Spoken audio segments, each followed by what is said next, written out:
Dernière Ouais. info avant qu'on se lance sur le dossier Howard, il y a un événement aussi que tu organises tous les ans. Oui, c'est Pour ça. le Alors, solstice d'été, à mon avis, ça doit être une expérience assez inoubliable.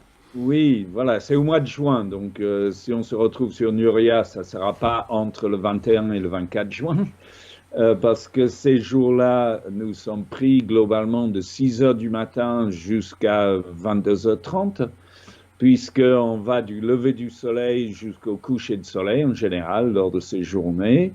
Ce sont des journées les plus longues de l'année.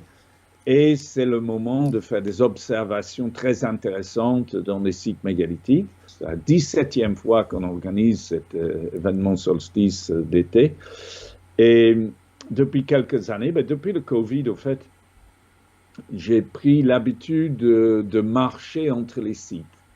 Avec le Covid et les problèmes de rassemblement et tout ça, Mhm. on ne pouvait pas se trouver en salle, mais on ne s'est pas arrêté pour autant et on a marché à travers la campagne.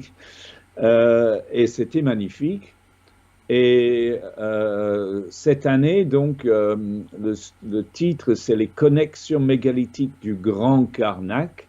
Dans le Grand Karnak, il y a énormément de sites.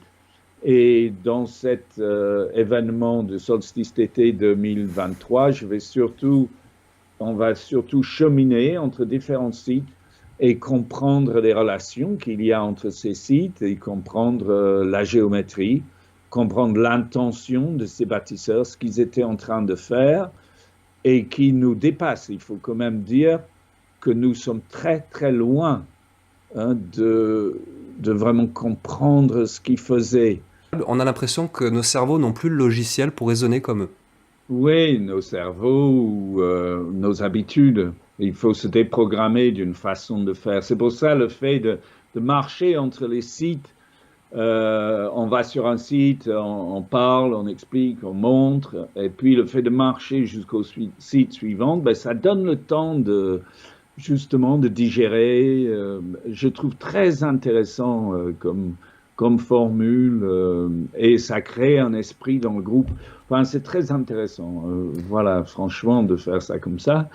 Il faut dire quand même que nous luttons contre quelque chose qui a été volontairement mis en place pour nous présenter tout ce qui nous vient du passé comme inférieur à nous.